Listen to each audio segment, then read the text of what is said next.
A paz do Senhor. Eu sou o pastor David Paniagua e essa é a leitura bíblica diária dessa segunda-feira, dia 13 de março de 2023. Ela se encontra na Epístola de Paulo aos Gálatas, capítulo de número 5, verso de número 16, e diz assim: Digo, porém, andai em espírito, e não cumprireis a concupiscência da carne. Vou ler mais uma vez. Digo, porém, andai em espírito, e não cumprireis a concupiscência da carne. Antes de entrar no versículo, quero fazer uma breve introdução sobre a Epístola de Paulo aos Gálatas. A Galácia não era uma cidade. A Galácia era uma região antiga dos tempos bíblicos, tá bom? Ela é um aglomerado de pelo menos 4 cidades principais, na qual o apóstolo Paulo, juntamente com seu leal amigo Barnabé, foram os responsáveis pela evangelização. Ela comporta as cidades de Antioquia da Pisídia, diferente da Antioquia da Síria, na qual Paulo e Barnabé foram comissionados a sair. Esse nome Antioquia era muito comum, porque era um nome que reverenciava antigos governantes e imperadores, no caso, a dinastia dos Antíocos, Antioquia. Então, as cidades da Galácia comportavam Antioquia da Pisídia, Icônio, Derbe e Listra. Então, quando Paulo escreve aos Gálatas, está falando principalmente dos moradores destas 4 cidades. Antioquia da Pisídia, a Bíblia nos relata o primeiro sermão de Saulo. Ali se levanta judeus que não creem no Evangelho de Cristo e começa uma grande perseguição contra Paulo. E essa perseguição, ela meio que ela influencia para que Paulo deixe Antioquia da Pisídia, vai para Icônio, aí chega novamente a perseguição dos judeus em Icônio, ele vai para Derbe, vai para Listra, e logo após ter evangelizado esses lugares, ele volta pelo mesmo caminho em sua primeira viagem missionária. De Derbe ele vai para Listra, Icônio, Antioquia da Pisídia e desce para Panfilha para pegar, enfim, uma embarcação para voltar para Antioquia da Síria. Paulo, ele escreve a Epístola de Gálatas e, como a gente é acostumado a ver que quando João escreve as igrejas da Ásia Menor, ele sempre faz um elogio, com exceção da igreja de Laodiceia. E essas igrejas da Galácia, Paulo não elogia. Ele fala no capítulo 1, versículo 6: Maravilho-me que tão depressa passaste daquele que vos chamou a graça de Cristo para outro evangelho, o qual não é outro, mas há alguns que vos inquietam e querem transtornar o Evangelho de Cristo. Alguns. Está implícito essas pessoas.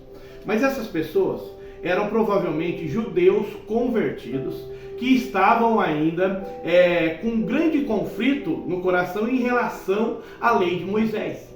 Porque esses judeus, eles criam em Cristo, mas eles viravam para os gentios e diziam para os gentios que eles deveriam guardar a lei de Moisés. É fato que Paulo e Barnabé discutiram veemente no concílio de Jerusalém, em Atos capítulo 15, que os gentios tinham suas próprias leis. E eles deveriam ser bons cidadãos dos seus países e cumprir a lei do Espírito e vida, que seria o Espírito trabalhando com a consciência de uma fé declarada em Cristo Jesus. Então, no capítulo 5, da Epístola de Gálatas, Paulo está falando a respeito da liberdade cristã. Por quê? Porque tem alguns que estão voltando a viver na servidão, outros estão voltando a guardar dias santos, voltando a praticar o rito judaico da circuncisão. E Paulo fala para ele: olha, vocês estão separados de Cristo. Vocês estão separados de Cristo, porque se vocês quiserem guardar uma lei, vocês vão ter que guardar toda ela. Mas o que Paulo já tinha pregado às igrejas da Galácia era o Espírito, a lei do Espírito que gera a vida. Então, tendo o Espírito Santo entrado no nosso coração, Jeremias escreve, Jeremias 31, que ninguém vai ensinar a ninguém. Por quê? Porque Deus vai tirar o coração de carne, tirar o coração de pedra, colocar um coração de carne e escrever dentro dele a sua lei, a lei do Espírito. Então, hoje, nós que cremos em Cristo, que cremos no Evangelho de Cristo, o Espírito Santo está conosco, ele é o nosso ajudador. Então, ele trabalha com a nossa consciência. Então, quando a gente está próximo de errar o alvo, o Espírito Santo ataca a nossa consciência. Isso nos pré-habilita a fugir do pecado. E é justamente o que esse versículo vai nos recomendar. Primeiro, ele fala, digo porém. Isso indica que Paulo, ele está complementando um discurso que já vem sido pronunciado. E agora ele quer dar um novo sentido. Digo porém. Tá? Já estávamos falando daquilo, mas eu vou dar uma acrescentada aqui. Eu vou deixar algo bem claro para vocês. E ele escreve, andai em espírito. Andai em espírito é a mesma coisa que viver no espírito. Tá? O tempo verbal aqui está no presente, andai. Então isso indica que é uma ação habitual. Ela tem que ser consistente, constante. Ela não pode ter intervalos. Hoje eu fui no culto, hoje eu vou andar no espírito. Não, amanhã eu vou trabalhar no serviço, não tem como andar no espírito. Não, andai o tempo todo no espírito. Isso fala de conduta de vida. Isso fala de realização de vida. Essa linguagem, andai no espírito, só é usada na Bíblia pelo apóstolo Paulo e pelo apóstolo João. Veja, o espírito é quem possibilita o homem a manter certo comportamento. A pessoa que teme a Deus, ela não pode entristecer o espírito, agravar o espírito. Ela não pode ignorar o espírito dentro dela. O espírito é uma voz dentro do coração dela. E ela tem que o quê? Ela tem que ouvir essa voz. A Bíblia fala que o Espírito nos convence da justiça, do juízo e do pecado. Então, essa pessoa que já tem consciência, quando ela é cheia do Espírito Santo, além da consciência, ela tem a voz do Espírito Santo, ela ensinando ela a guardar a lei do Espírito de vida, tá? A lei do coração. E depois dessa afirmação, digo porém andai no Espírito, tem uma afirmação, e não cumprireis a concupiscência da carne. Há o antagonismo, claro, no versículo 17, entre Espírito e carne.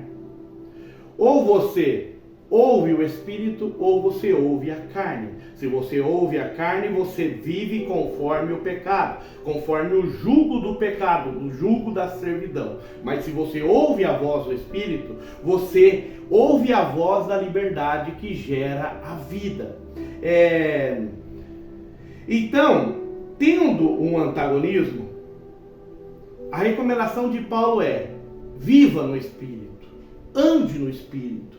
Porque se você andar no Espírito, os desejos da carne, os desejos daquilo que é mal, os desejos daquilo que te faz se afastar de Deus, você não irá cumprir.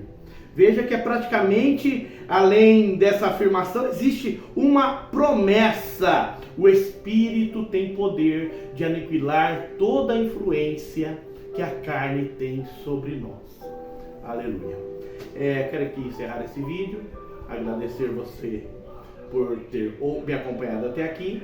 Amanhã tem mais uma leitura bíblica diária e semana que vem novamente eu estou com mais um vídeo.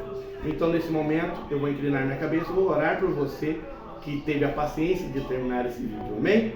Senhor meu Deus e Pai, te exalto e te adoro por esta oportunidade de estar falando nessa mídia social. Ó Pai maravilhoso, Pai de glória, conhecidos e desconhecidos verão esse vídeo. Ó Pai, que o Espírito Santo, Senhor Jesus, que nos ensina, vem esclarecer aquilo que eu não fui claro, Pai. Ó Deus maravilhoso, Deus de glória, que não só eu, mas todo aquele que se diz cristão, venha poder viver uma vida cheia do Espírito, para não cumprir os desejos da carne, para não cumprir a concupiscência da carne, porque a carne cobiça contra o Espírito contra a carne. Ó Deus maravilhoso, que possamos guardar a lei, sendo cheio do Espírito Santo. Muito obrigado, até a próxima.